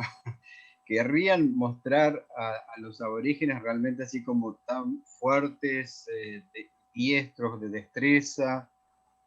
Por lo tanto, ya iban incorporando algo propio, o que no sé cómo pensaba el pintor, ¿no? Claro, hay que ver cómo leerlo todo esto, porque es mucha información. Claro, porque lo que más me impresiona, así es esa fuerza impresionante y esa destreza del aborigen, del indio, con su caballo. Bien. Impresiona, digamos. Por lo pronto es un grito de victoria, es un fuerte grito de victoria, es tremendo, en el museo se ve como majestuoso, es impresionante este trabajo, muy bueno. Como dice Ale, para mí es uno de las obras más potentes que tenemos dentro del acervo cultural de imágenes de nuestro pasado, ¿no? ¿Y por qué no voy a ponerlo, proyectémoslo también? Sí, perdón, que te estoy interrumpiendo. Si el artista, aparentemente, digamos, uno diría que sí quería mostrar esta fuerza de lo nativo, de lo americano. Bien, y acá viene los estudios, ¿no? Cuando uno se pone a ver las fechas, la Vuelta del Malón es de 1892, 10 años antes se había producido la campaña del desierto. O sea, el indio, como el mal llamado indio, los pueblos aborígenes, estaban literalmente desactivados, o sea, estaban controlados. Lo cierto es que la civilización, miren aparte qué fuerte esto, ¿no? La civilización, como dijo Graciela, que en este caso está sobre la barbarie. Sobre el mapa, justamente, si uno pudiera leer la imagen como una suerte de mapas de símbolos, tenemos el crucifijo y tenemos la lanza. Es una suerte de representación de civilización o barbarie, de orden y progreso o de caos, principalmente, ¿no? El enemigo, la otredad, que no es orden, siempre tiene que ver con el caos. El caos y el orden son dos fuerzas que simbólicamente se ejecutan desde tiempos inmemoriales. Ya en Egipto existe esta idea del caos y el orden, ¿no? Y los egipcios van a estar todo el tiempo coqueteando con esto. Hablo de los egipcios, pero podríamos hablar también de las culturas precolombinas. Esta cuestión de orden y progreso, o de caos y orden, está presente siempre. En esta obra está presente fuertemente en la idea de la lanza o la idea de la cuestión religiosa cristiana, ¿sí? El orden es religioso y cristiano. Hace 10 años había pasado la conquista del desierto. La pregunta es ¿por qué, no? Lo cierto es que, como bien planteaba Vilma, hay una cuestión acá, hay una apoteosis, hay una cuestión de epopeya principalmente, de relatar una suerte de quiénes somos. Es un quiénes somos bastante idealizado o contado históricamente. ¿Por qué digo esto? Porque es una imagen que refleja un quiénes somos frente al otro inmigrante también. Nosotros somos este pueblo de sangre caliente, ¿no? Nuestra raíz tiene que ver con esto. Hay algo acá también muy rico y muy gestionado por parte de la mirada, ¿no? Una mirada que está controlada, en el sentido de que somos un pueblo civilizado, pero fuimos esto. Hay algo ahí de una suerte como de situación del territorio que me parece tan rica y tan profunda, ¿no? Entonces, lo cierto es que la vuelta del malón, de hecho, si ustedes la ven, no va hacia la derecha, sino que va hacia la izquierda. No va hacia el futuro, es una lectura que va hacia el pasado. Hay una cuestión acá de casi como un flashback, ¿no? Hay una cuestión acá de sucesión histórica de lo que ya no va a volver, pero que estuvo fuertemente. Muy interesante también el trabajo de claroscuro. Acá hay una paleta muy exquisita y muy europea, ¿no? Al respecto justamente de los claros oscuros, y en esta pampa oscura nativa se enciende como una luz en la lontananza, ¿no? Hay como una suerte de sol queriendo salir también. Como bien contaba Graciela, aparte hay una cuestión acá del recorrido del relato de la obra, donde es un saqueo a una iglesia, ¿sí? Lo que hacen justamente es llevarse como una suerte de trofeos. No solamente está la cruz del altar, sino también está el coso de incienso, aparece la copa misal, algunos detalles que es muy difícil verlos desde acá, y hay como una subobra dentro de la pieza que tiene que ver con la cautiva, ¿sí? Y acá esto es lo que lo convierte para mí en una de las obras más importantes, porque es una obra que dentro de la historia del arte decimos que tiene algo de hermenéutica. ¿Qué significa esto? Toma todos los elementos hasta ahora constituidos, los convoca, ¿no? Están todos puestos dentro de la obra, y eso hace justamente que tenga lecturas parciales y que lance una pregunta también hacia el futuro al respecto de esto. La cautiva, blanca, ¿sí? Muy, muy europeizada, si hay una vista, de hecho, si ustedes la ven cuando vayan al museo, les recomiendo que la vean de cerca, tiene sobre su pecho un crucifijo. Es parte también de esta gran epopeya de la Pampa, ¿no? Y acá sí se ve esa suerte de relato bien marcado de esta cuestión de desolación pampeana, ¿no? Bueno, fue celebrada, como les contaba, como la primera obra de arte nacional, porque tiene el paisaje de la Pampa, porque tiene que ver con la lucha contra el indio, y porque está la cautiva como una suerte de tradición también literaria. Desde el momento de su primera exhibición, en la vidriera de un negocio, como les contaba, de la calle Florida, la ferretería Nocetti Repeto de 1892, fue donde se expuso por primera vez.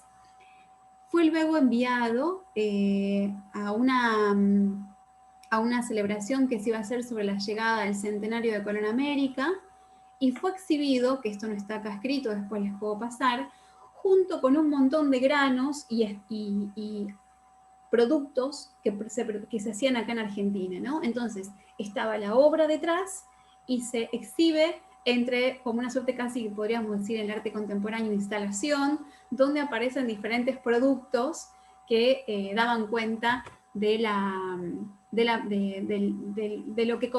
la economía argentina, ¿no? Es una obra muy particular, muy vinculada también a lo político.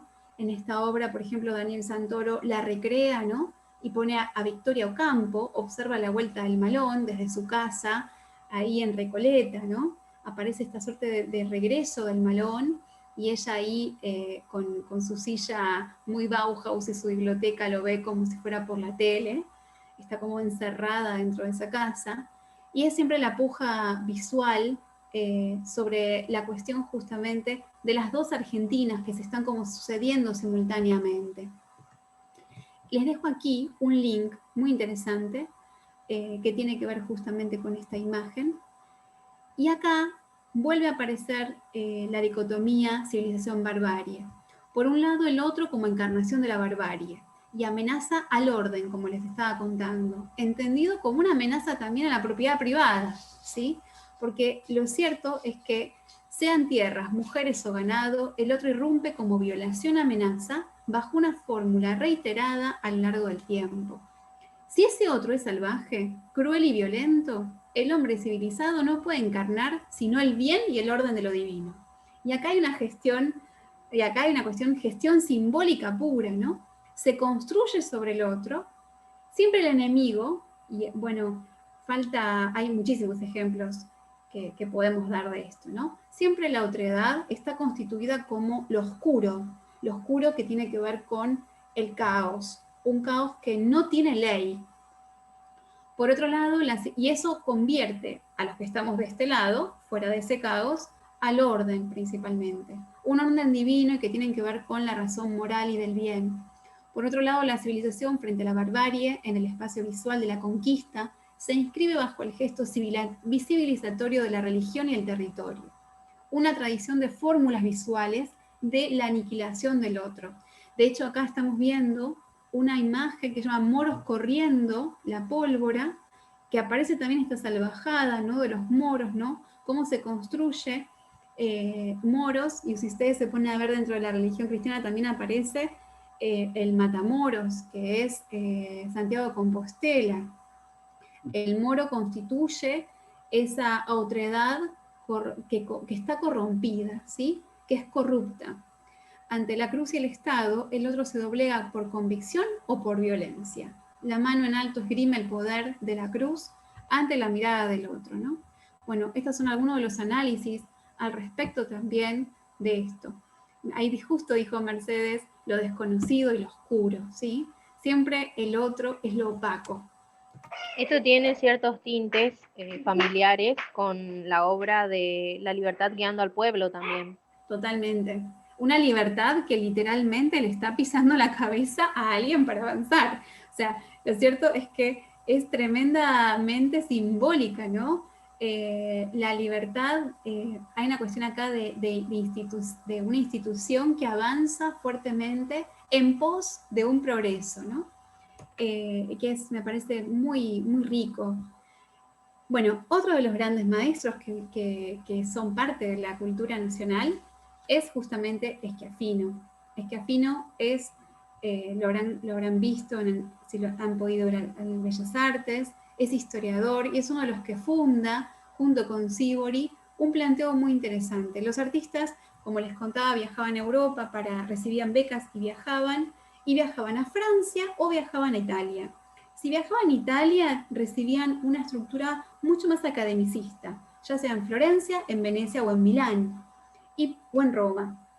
Y por otro lado, los que viajaban para el lado de Francia, era porque estaban tras la búsqueda de un espíritu mucho más modernista, ¿sí? Hay una cuestión acá, piensen que Francia está a un pasito de las vanguardias. Es más, cuando los artistas argentinos viajan a Europa, escriben cartas desde Francia, diciendo que los europeos han perdido el rumbo, porque están pintando con puntitos, ¿no? Está como proyectándose el impresionismo. Entonces, la mirada todavía de nuestros Claro, colegas... pero el impresionismo también estaba peleando un puje con la tecnología y el daguerrotipo. Exactamente. Hay una cuestión ahí del nacimiento. Bueno, lo vamos a ver esto que dice Vilma en la clase que viene, que es justamente el nacimiento de la fotografía y cómo afecta esto al impresionismo, ¿no? Sin la fotografía, el impresionismo no hubiese tenido como lugar. Lo vamos a estar viendo. Pero bueno, los artistas por lo pronto que viajaban de Argentina no podían entender qué estaba sucediendo, ¿no? Dentro del panorama principalmente europeo. Schiaffino es uno de estos maestros que viaja y dice lo siguiente: Buenos Aires es un gran cuerpo sin alma. Su progreso es palpable, pero casi puramente material. Nuestra riqueza se reduce hasta ahora a la materia prima. No exportamos nada que lleve el sello de la idea. Acá está lo que planteaba Luis también, ¿no? ¿Cuál es el sello de la idea? La tierra argentina es tierra de promisión. Todo en ella germina y produce abundantemente. El rocío del cielo se convierte en variados pastos que ondulan la pampa, cual vastos mares de vegetación. Y la pampa es nuestra. Ese es el secreto del Estado, floreciente que mostramos y lo que nos ha permitido revestirnos de un barniz de grandeza. El arte es la última palabra en la civilización de los pueblos. Complementa, por lo tanto, el progreso material de las naciones. Bueno, esto que es muy poético es un gran manifiesto de Schiaffino pidiendo también recursos por parte del Estado Nacional dentro de este proyecto moderno, ¿se entiende? O sea, lo cierto es que hay una puja política que tiene que ver de incorporar el arte dentro de la esencia propiamente de este nuevo proyecto moderno nacional. Y él hace esta pieza muy interesante, la pinta en París. Muchas de las obras que vamos a ver ahora son piezas que los artistas producían en el extranjero y luego traían acá, hacían el proceso de aprendizaje en el extranjero, exponían en los salones parisinos o en los salones de Italia, y luego esas obras eran traídas a la Argentina, donde se exponían en el Ateneo, ¿sí? Este cuadro Reposo de 1889 fue un tremendo escándalo cuando Schiaffino lo realiza. ¿Qué creen ustedes que impactó a la sociedad porteña de esta obra en particular? ¿Qué piensan ustedes? A ver. El desnudo. Simbólicamente se ve como la bandera argentina. No lo había pensado, eso nunca. El desnudo, dijo alguien por ahí. Me gustó esto de la bandera argentina. Bien. Para mí es que muestra un cuerpo desnudo de una mujer en esa época. Uh-huh.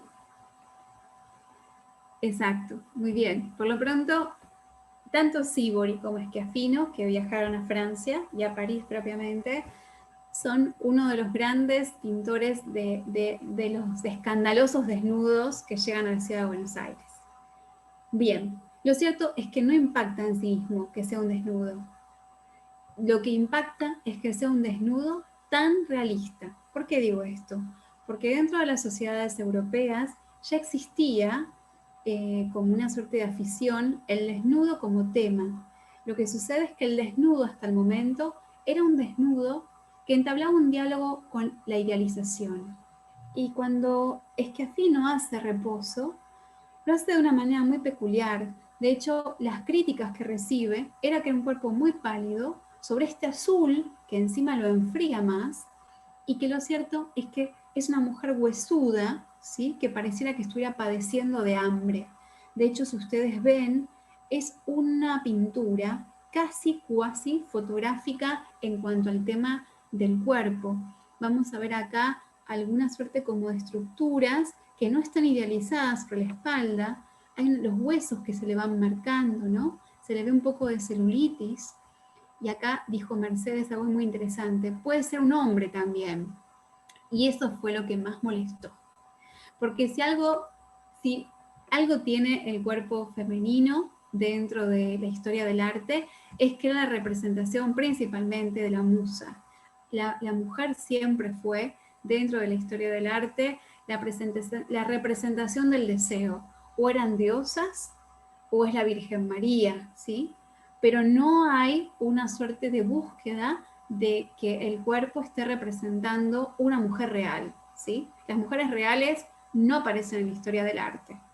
Y como dice Mercedes, hasta podía haber sido un hombre, ¿sí? Que ahí ya afecta a tope la circunstancia. en esta obra justamente vemos esto, ¿no? Le critican justamente que parecía deforme y una ambigüedad de género. Lo cierto es que seguramente Schiaffino, estando en Europa, conoció esta obra que pertenece al helenismo, sí, griego, que es justamente una hermafrodita. Es una mujer, pero del otro lado es un hombre, o sea, tiene los dos sexos.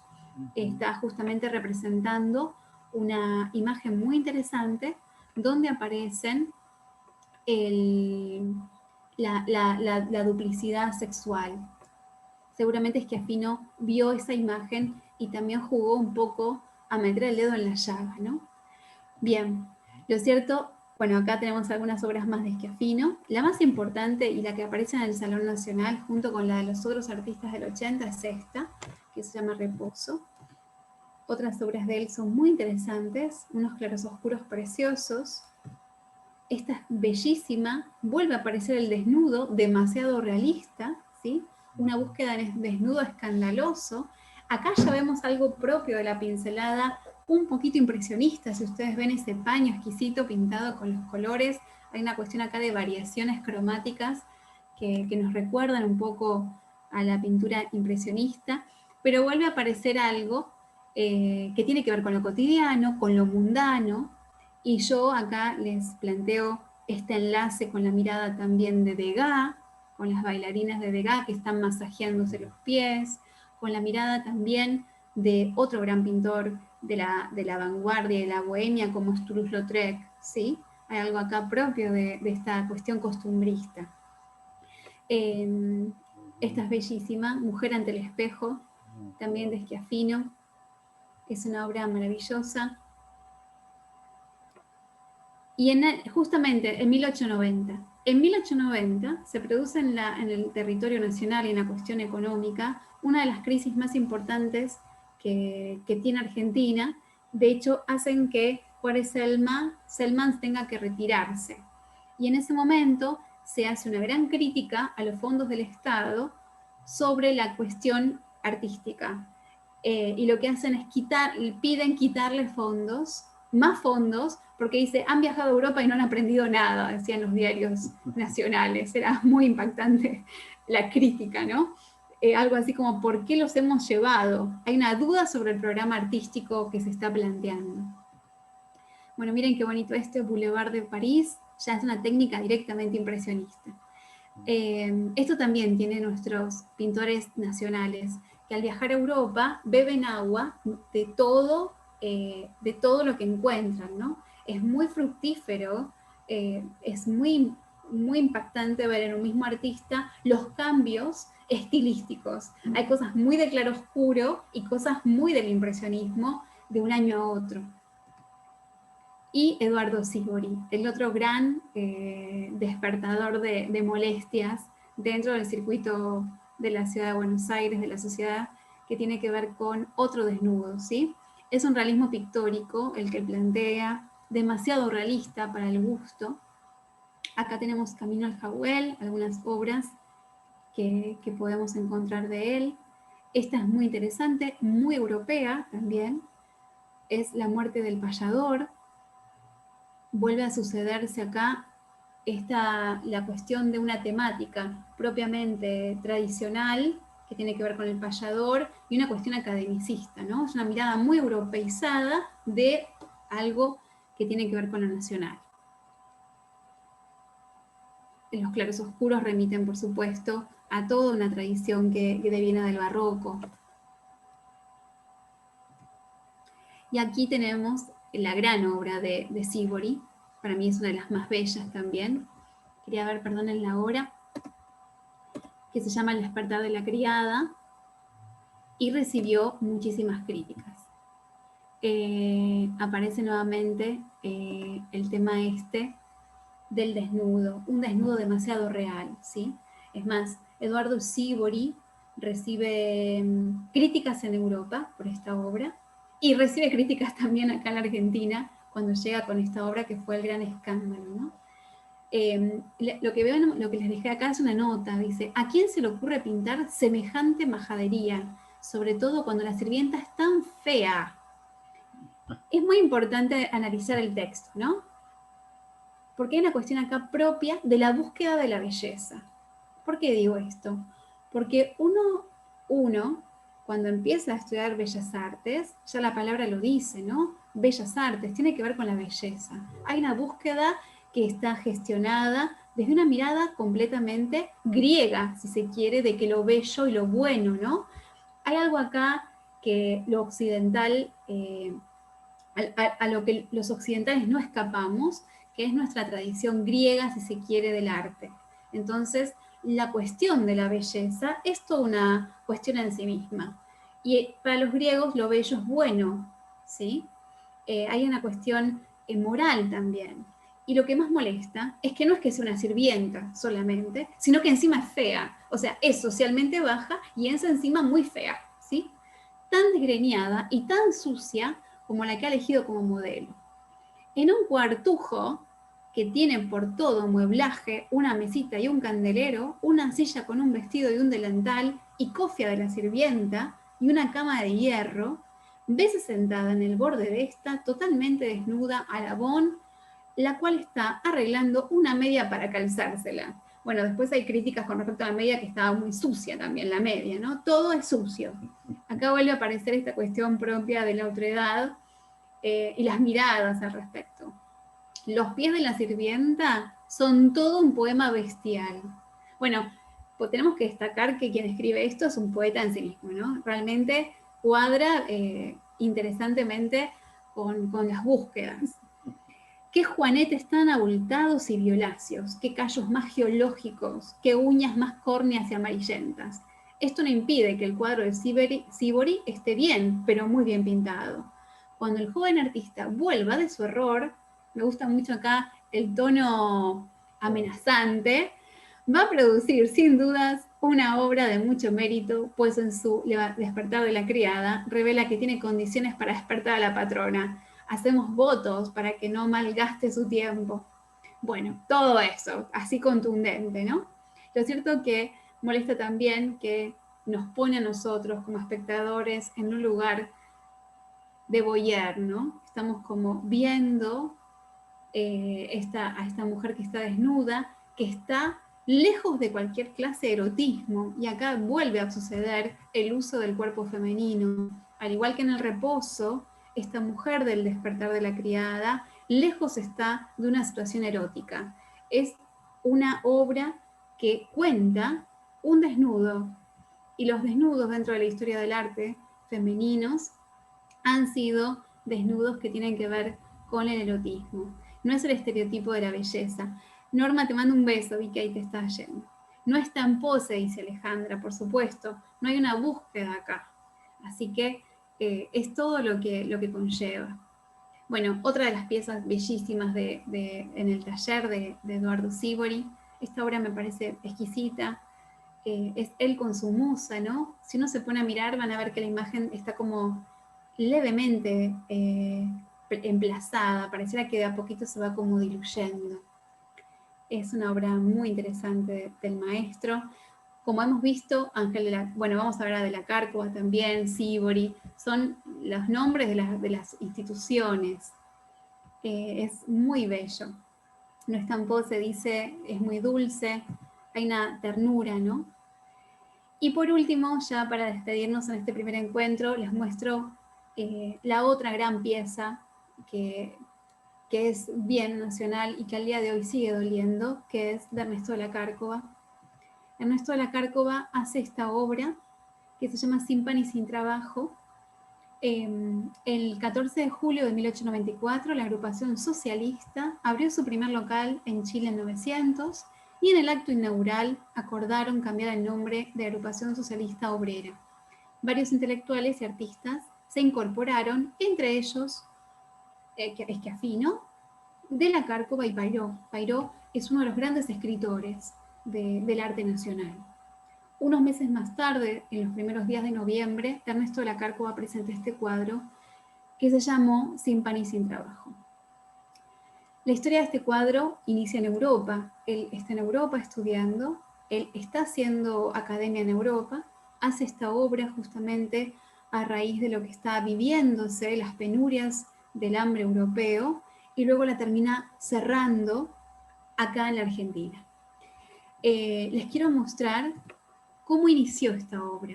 Esta obra comienza en Europa con este personaje sentado, ¿sí?, con el brazo puesto apoyado sobre la mesa y mirando por la ventana. Y se los quiero mostrar, esta es una radiografía que se sacó de la obra, porque es muy interesante cómo el pintor comprende que está frente a una obra que va a revolucionar la mirada del espectador. Entonces, para que no se produzca esta cuestión sedentaria de la espera del hambre, ¿no?, de la espera de que algo suceda, lo que hace es gestionar el movimiento. Y lo que hace es que el personaje principal, que en este caso es el hombre, se activa y está a punto casi de caerse de la silla con tal de mirar por la ventana lo que sucede afuera. Sin pan y sin trabajo da lugar a esta tremenda obra que cuenta cómo este hombre que sin trabajo, teniendo las herramientas sobre la mesa, una mujer y un futuro por venir que no tiene mucha salida, ¿no? Hasta si ustedes ven las mamas de esta mujer pareciera que se está quedando sin leche, ve que en la industria, ¿no?, en el lugar de trabajo, se está produciendo una manifestación obrera, y él está a punto de saltar casi por la ventana, ¿sí? Hay una cuestión acá de luchar por los derechos. Es una obra muy interesante. Algo que me emocionó mucho cuando me lo contó mi profesora en las prácticas de historia del arte, es que cuando esta obra se exhibe, mucha gente hacía colas con ofrendas para la obra y le fueron dejando pan, leche, flores, fueron como ofrendando. Me pone la piel de gallina, pero dicen que tuvieron que trasladar la obra, sacarla cuando estaba expuesta en el Ateneo a un lugar que tenga las condiciones para que la gente pueda acceder y para que le pueda ir dejando las ofrendas, ¿no? Miren la potencia que tiene una imagen que conmueve al otro y que activa en el otro una situación de movimiento, de querer ser parte, de querer ayudar. Bien, me emociona mucho. Sin pan y sin trabajo es el primer cuadro con un tema obrero que tiene una crítica muy importante dentro del arte nacional. Acá lo tenemos al querido pintor. Estaba convencido, dice Malosetti, de que un país con arte y con paz iba a ser un país con futuro. Pensaba el arte desde un lugar de educación del pueblo, ¿no? Él entiende rápidamente que el arte es un dispositivo que activa plenamente el conocimiento y le da al otro lo que necesita, ¿no? A veces el arte... El arte es hijo de su tiempo también. Totalmente, y aparte el arte nos permite gestionar dolores y dolencias que muchas veces nos atraviesan de parte a parte. El arte es como ese lugar de un reservorio que a veces con palabras no podemos plantear, ¿no? Y de eso se trata un poco también lo que produce la obra de Sin pan y sin trabajo. Este es uno de los trabajos preliminares, ¿no? Son imágenes de bocetos. Los artistas pintaban en obra grande, pero en la antesala hacían muchos bocetos investigando. Rubén Darío... ¿Hizo algún grabado con esta obra? Que yo sepa no. Que yo sepa no. Grabado no recuerdo. Lo que sí, hubo un grabado hecho por Martín Malarro, que no lo pude encontrar, que estuvo exhibido, porque antiguamente como no había, en los periódicos a veces no salían fotografías, sino que se utilizaban a los mismos artistas para que hagan algún dibujo que se reproducía, y el grabado o el dibujo fue hecho por Martín Malarro, que es uno de los pintores impresionistas argentinos de la talla de Fernando Fader, que vamos a ver en la clase que viene. Así que si viste algo en blanco y negro, puede ser que pertenezca a este artista. Bueno, entre dandy y socialista, ¿no? Porque hay una pasión por lo bello y lo suntuoso, decía Rubén Darío, y una cuestión de un socialismo que se exalta en la tela. Les dejo acá en YouTube algunas imágenes de la escena esta para que vean las radiografías de la obra y cómo la obra se va como componiendo. Pairó comentaba: no quiero que me quitéis el pan de mi esposa, el de mi hijo, no hay derecho a asesinos para hacer morir a esta inocente criatura. Bueno, son textos que acompañaban en el diario La Nación la obra.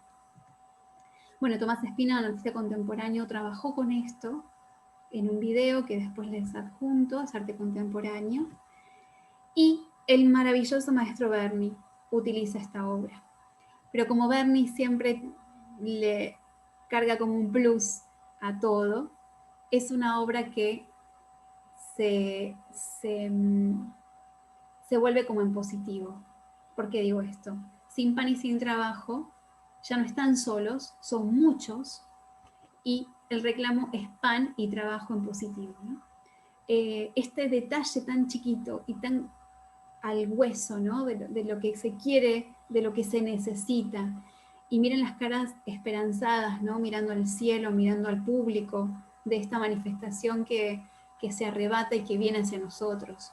Y como Berni siempre tiene estas cuestiones tan bellas, aparece el niño, ¿sí? En este caso la madre y su hijo o su hija, con un pan en la mano. El futuro es con el pan en la mano. Como para darle esta última vuelta de tuerca también a esta obra que sigue siendo una pieza que conmueve cuando uno la va a ver al museo, y porque sigue siendo, como muchas obras y muchas representaciones, una herida abierta, ¿no? Hay una deuda que todavía no está saldada. Antonio Pugía hace esta adaptación de Sin pan y sin trabajo en el año 2000, ¿sí? Justo en la antesala del 2001. Y Carlos Alonso tiene varios trabajos, les pongo este porque luego a futuro vamos a estar recorriendo la obra de Carlos Alonso, donde aparece Aranguren y aparece en este caso el personaje del hombre escapando por la ventana, ¿no? Y ya acá la última escena ya no tenemos el personaje de lo masculino. Acá está el hombrecito saliendo por la ventana. Esta que estamos viendo acá es una obra que se hizo para la revista Martín Fierro, ¿sí? Fierro, perdón, donde aparece Maradona como una suerte de personaje religioso, y las protestas dentro del celular y demás, y las protestas. Bueno, es una obra que lamentablemente constantemente se reedita. Digo lamentablemente porque sigue siendo una cuestión no saldada al respecto. Y La Cárcova no es basura, es una fotografía como parte de un graffiti que pertenece a La Cárcova, ¿sí? Al territorio de La Cárcova en la provincia de Buenos Aires, hecho por dos artistas contemporáneas. Bueno, estas son otras obras de Ernesto de La Cárcova. Perdonen que quiero verla ahora. Y hasta acá llegamos hoy. Ya la próxima estaremos viendo a Reinaldo Giudici, algunos artistas relacionados justamente con la escultura, que también son parte de la generación del 80, y bueno, un poquito más ya llegaríamos al impresionismo. Bueno, cuéntenme cómo están, qué les pareció, si tienen dudas, por supuesto, al respecto de todo esto, ¿no? Muy interesante. Una consultita. Sí. ¿Las mujeres cuándo aparecen? Las mujeres, justo les voy a mandar un texto que habla justamente de esto, del momento en que el arte llega en la generación del 80 ya hay mujeres. La más conocida que nosotros tenemos es, por supuesto, Lola Mora, que la ha padecido, ¿no? Lo cierto es que Lola Mora ha tenido un padecimiento terrible dentro de la historia del arte. Gracias, Flor. Y les voy a enviar en la institución artística el panorama femenino también. Así que lo vamos a ver. Bueno, y nada, es un placer conocerlos. A muchos los conozco, algunos son completamente nuevos, a Ceci, a Graciela, bueno, Vilma y Ceci, y muchos más que están acá. Para mí es un gran desafío hablar de arte argentino, porque es hablar de muchas cosas que nos ponen la piel caliente, ¿no? Que siguen siendo muchas veces deudas, que seguramente pensamos todos diferentes. Así que bueno, por momentos vamos a ser bien abiertos para recuperar las miradas y entender al otro, ¿no? Pero es un placer para mí ser parte de esto. Creo que el arte es un dispositivo de cambio. Y está bueno estar ahí atentos para poder entablar un diálogo con todo esto que nos pasa y que al día de hoy nos atraviesa. Gracias por los comentarios que están poniendo. Para mí es un placer realmente. Y más desde este lugar. Estas clases normalmente las hacíamos presenciales y ahí sí nos agarrábamos con todo. había que llevar almohadas para debatir. Pero espero que les sea principalmente a ustedes, de donde estén, ya nos iremos conociendo, una herramienta de pensamiento y una herramienta para poder gestionar sus propias prácticas, ¿no? Desde diferentes lugares. Les voy a estar mandando esta clase grabada para que la puedan visualizar y el material correspondiente para que lo puedan ir leyendo. Yo mando mucho material de lectura, ustedes lo gestionan, ¿sí? Así que no se preocupen. No sé si quedó alguna duda. Bien, bueno, mejor. Esperemos que sea mejor. Ya iremos generando incertidumbre. Para los que quieran participar, la clase que viene vamos a empezar a ver. Nosotros vimos ahora la primera parte, ¿no? De la generación del 80. La clase que viene es impresionismo. Es la llegada justamente de Fernando Fader, del querido Malarro, y artistas como La Colmena, Quirós y demás.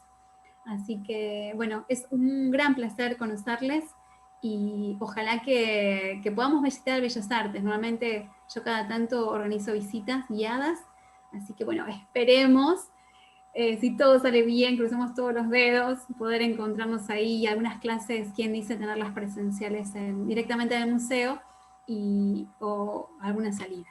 Así que bueno, les mando un beso enorme. Es un gusto. Gracias. Muchas gracias, muy interesante. Muchas gracias. Hermosa clase. Gracias, Florencia. Gracias. Gracias, Florcita. Moni, gracias. Buenísimo. Hasta la próxima. Siempre. Gracias. Hasta la próxima, Florencia. Gracias. Muchas gracias.